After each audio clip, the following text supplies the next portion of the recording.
Вести на Канал 8. Не е предвидено наскоро да се постави јавно осветлување на влезот од Кучани кај подлошка Крстосница. Општината ќе чека да се изгради експресниот пат кон Штип, пошто ќе се осветли и оваа делница, а ќе се санираат и дупките на асфалтот. Во наредните 2 години ќе нема градежни интервенции за подобрување на сообраќајниот влез на Кочани од кај Штип. Делницата од Крстосницата кај Подлог до хотелот Национал ќе почека да добие јавно осветлување, што како проект на повеќе локации од магистралниот пат А3 го работи јавното претпријатие за државни патишта. Исто така, ниту дупките на асфалтот на овој дел од коловозот нема наскоро да се санираат, па состојбата засега ќе остане непроменета. Иако овој потек е еден од најфреквентните и своевидна црна точка на која во изминатите години се случија поголем број сообраќајни незгоди, на ефикасно подобрување на состојбата на патот ќе се почека. Според првиот човек на општината, тоа било условено со изградбата на новиот експресен пат, што се најавува како една од најголемите државни инвестиции во сообраќајната инфраструктура во овој регион. Влезо подлошки пат нема сега да се работи, заради тоа што ќе се решава заедно со патот, експресниот пат Три чешми Кочани и не сакаат да инвестира, па после година-две да ги заменуваат тие сијалици. Така да сега за сега таму ќе остане така како што е. Тоа истото важи и за асфалтната површина, заради тоа што експресниот пат завршува со кружен ток кај Национал. Така да целосно ќе се реши влезо на Кочани. И за сега, било толку време, може да остане уште година-две. Со собствени средства, пред 3 години, локалната самоуправа постави 19 канделабри со лед светилки, со што осветли 800 метри на влезот од градот во местноста Косовка. Остатокот од коловозот во правец на Подлог остана во мрак и според Димитровски ќе се чека на интервенција со средства од државата. Инаку, до крајот на годината треба да се осветли надвозникот и клучката на патот А3 во близина на компостарата на шампињони. Таму се најавува поставување на 36 канделабри и осветлување на коловозот во должина од околу 1,5 километар. Продолжуваат активностите за изградба и асфалтирање на улиците во градот и населбата Оризари, за кои се користат парите од кредитот од Светска банка. Асфалтен слој доби улицата 15 македонски корпус, а за ден 2 ќе биде комплетирана и македонска. Временските услови не ја попречуваат работата за изградба и асфалтирање на планираните 10 улици во Кочани и 3 во населбата Оризари, што се реализираат со проектот финансиран од кредитот од Светска банка. Градежната механизација и работниците на изведувачот, предпријатието Euro Inc. од Гевгелија, во текот на денот го комплетираа асфалтирањето на една од двете планирани сообраќајници во населбата Усова чешма. Според најавите, работите се одвиваат без застој, односно паралелно со овие се работи и на останатите улици во другите делови на градот. Моментално се наоѓаме на улицата 15 Македонски корпус. Таа е со должина од 450 метра и ширина 6 метра на коловозната површина. Во исто време сега моментално ја асфалтираме еден крак помеѓу Бел камен и 1 мај улицата. Таму ја работиме со Стоименов доел со средства од буџетот на општина Кочани. За наредниот период утре асфалтираме Македонска, таа е спремана и сега се спрема Разловечково стание и Димитрije Лазаров. Од локалната самоуправа очекуваат дека до крајот на октомври половина од планираните улици со проектот финансиран од Светска банка ќе бидат целосно завршени. Асфалтирањето на кракот меѓу улиците Бел камен и 1 мај пак беше долгогодишно барање на граѓаните кои живеат во овој дел од градот. Се работи за делница долга 36 метри, што со години чекаше да биде довршена. Таа беше во лоша состојба, ископана од водата што се слеваше по неа, а за жителите беше најкратка врска кон регионалниот патен правец Кочани-Пониква.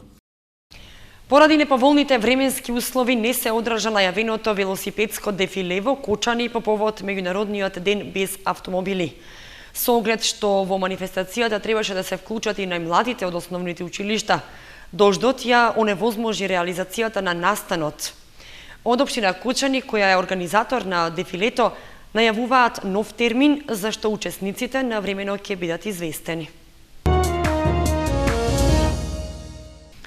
Тепачка во Средното општинско училиште Ванчо Прке во Виница Едно лице заврши во болница. Тепачките во виничките и кочанските училишта сепак се ретка појава, а најчесто причина е лично недоразбирање.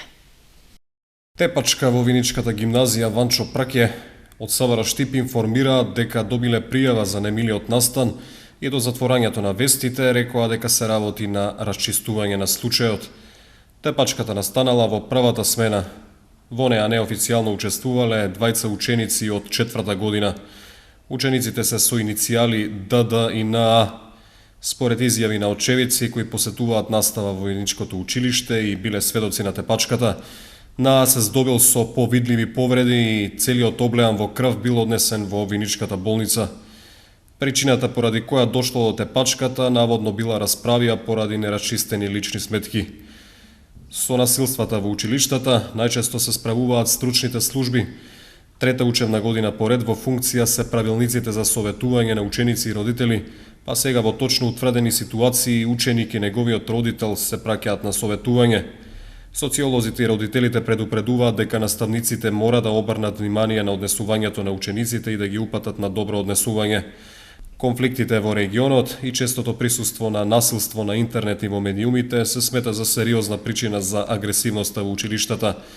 Важни се и односите во семејството, како и комерцијализацијата на слободното време.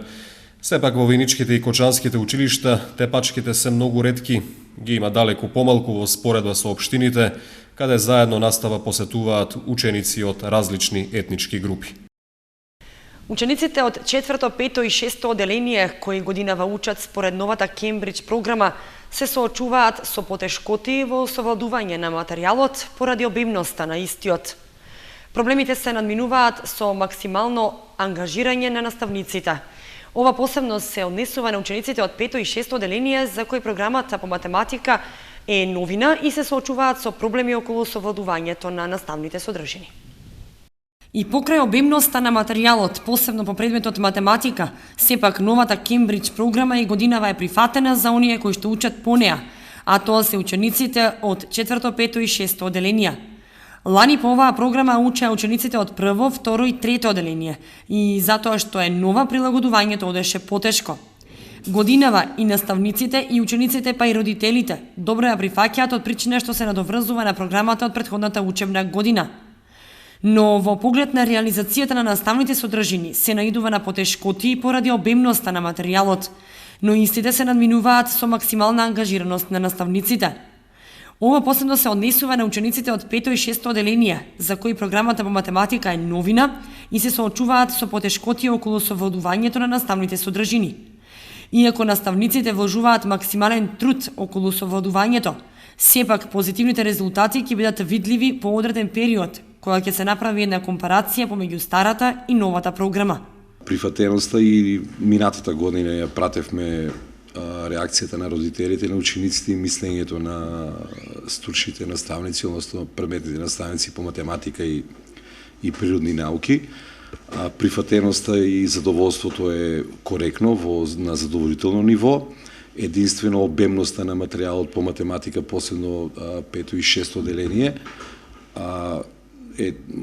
во стартот на учебната година е малку тој ритам и континуитет додека се фати, но наставниците вложуваат максимален труд, така да се надеваме дека учениците и во соработка со родителите кои мораат да учествуваат во совладување на материјалот кај нивните деца, дека на крај, исто како и минатата учебна година, Кембридж програмата ќе се покаже како позитивна. За добра прифатеност на програмата многу е важна и соработката со родителите, велат одговорните. Ние овде тоа го правиме на редовните состаноци на Совет на родители, каде што го слушаме гласот и мислењето на родителите, односно обично на тие состаноци, претходните состаноци на ученичката заедница, каде што учениците стварно им е дозволено во еден неформален разговор да го кажуваат своето мислење кој на нас како наставници и тим на раководство на училиштето ни вреди многу.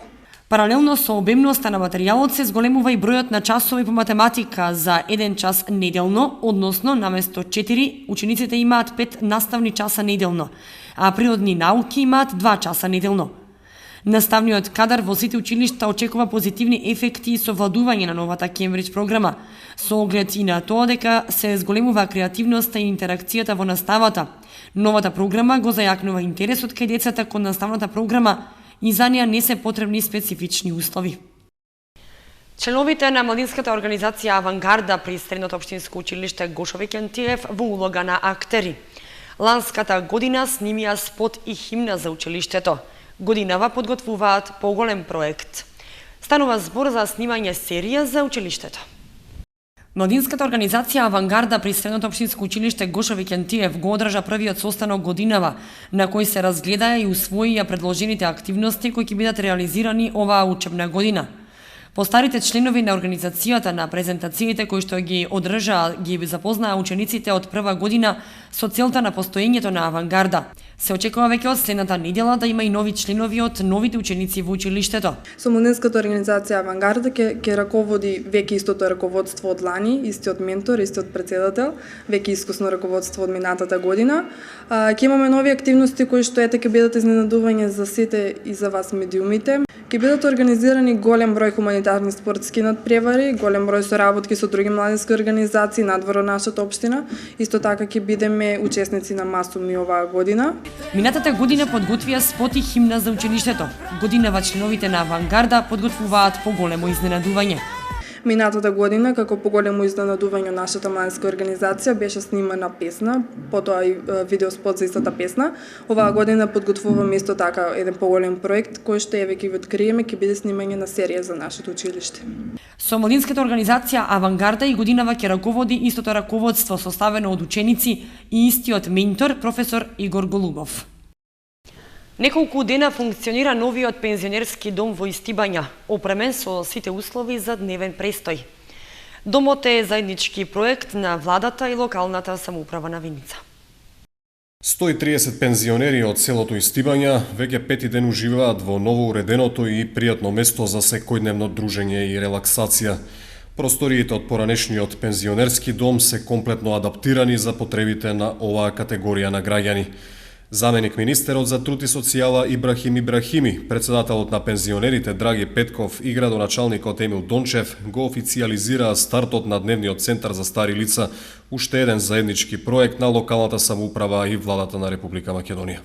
Само 18 дена во Истибања отворивме еден објект, почна со работа еден објект за најмалите жители на село Истибања, за дечињата, односно отворивме една градинка која што во моментот обслужува некаде околу 25 деца. Се надеваме дека во наредниот период овој број на деца ќе се зголеми уште повеќе.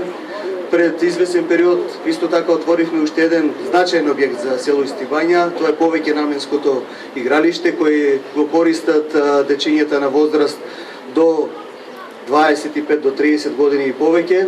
И со отварањето на овој објект вечерва, во кој ќе можат своето слободно време да го поминуваат постарите жители на село Истибања, заокружуваме еден значаен проект.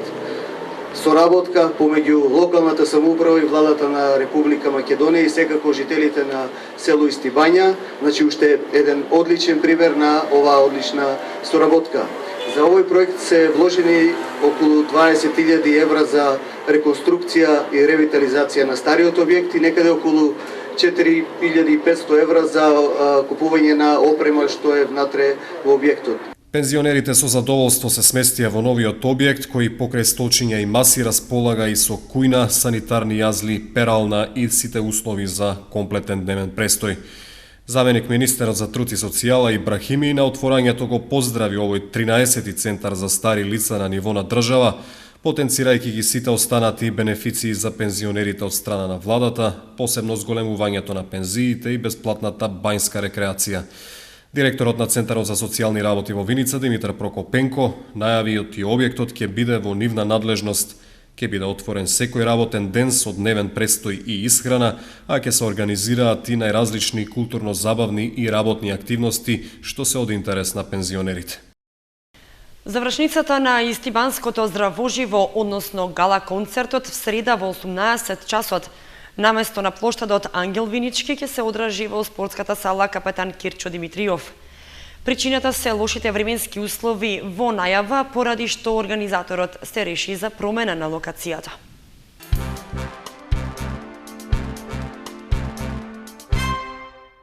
Метална ограда доби дел од шеталиштето покрај Кочанска река кај Центарот за култура. Со тоа е исполнето барањето на граѓаните за поголема безбедност и спречување на можноста од паѓање во реката. Брза реакција имаа одговорните во локалната самоуправа заедно со комуналното претпријатие Водовод во реализацијата на барањето на граѓаните за поголема безбедност на шеталиштето покрај кеот на реката. Поставена е метална ограда во должина од 22 метри, на местото каде пешачката патека е проширена во вид на тераса над коритото на реката, во непосредна близина на Центарот за култура. Со оглед што претходно изведбата на овој дел беше потенцијална опасност за пад во реката, посебно на најмладите, граѓаните оцениле дека е потребно да се обезбеди соодветна заштита. Таквата нивна реакција беше пренесена и на последната седница на Советот, што се одржа на крајот на август. Да се обезбеди тој просторот и стварно е фреквенцијата голема. Мали деца трчат, може да биде повредено некој, па отпосле џаве ќе се избореме, што било како било. Директорот на Водовод кон кого беше упатено прашањето, вети дека комуналното претпријатие ќе преземе активности за исполнување на барањето на граѓаните, согласувајќи се со констатацијата дека токму овој дел од читалиштето не овозможува доволна безбедност за пешаците. Тоа е заедничко прашање и на општина Кочани и на Водовод. Ќе се обидеме преку соодветните програми да се изнајде решение кој ќе биде тука и од функционален и од естетски карактер. Најверојатно треба да се води сметка и да се едно прашање, да не кажам кој е со години или од моментот на изградбата на таквата тераса или на уредувањето на тој простор не е решено. Брзата реакција на одговорните заслужува пофалби и за квалитетно завршената работа, но и за естетскиот изглед на оградата, што е иста со претходно поставената во околината. За реализацијата на зафатот искористени се средства од општинскиот буџет, каде планирањата за ваквите намени за годинава изнесуваа близу 424.000. Со овие пари, што скоро за половина се помалку од лани, се предвидуваше да се постават метални огради според претходно изработен технички нацрт, а чија вкупна должина изнесува 400 метри.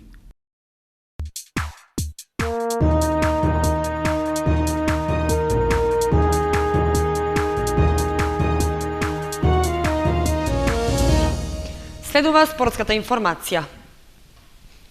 Спортистот на годината за Кочани Мартин Стојменов со нови успеси.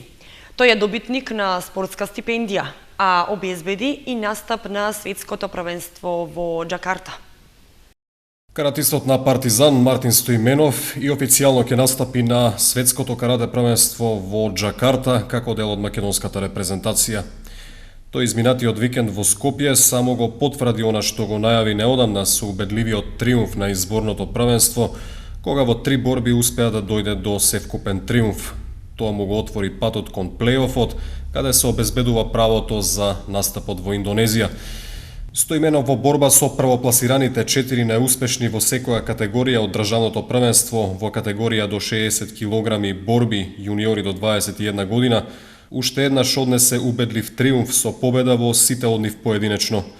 Потешката повреда што го оддалечи од балканското и европското првенство, а половина година и целосно надвор од тренинзите, Стојменов се врати во голем стил, затоа што тука не завршува списокот на неговите успеси.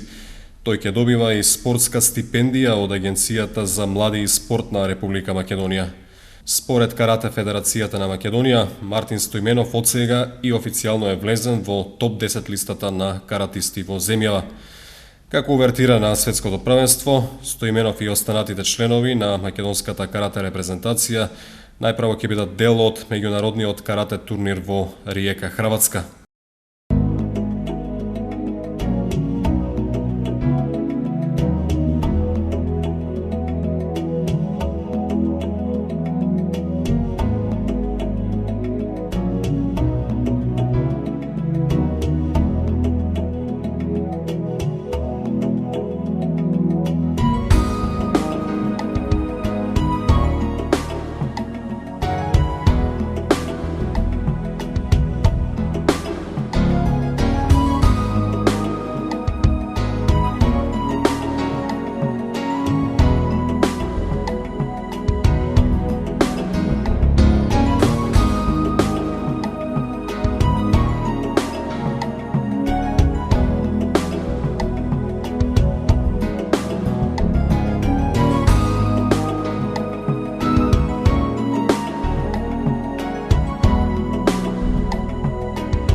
Толку во овие вести ви благодариме што бевте со нас. Имајте убава вечер.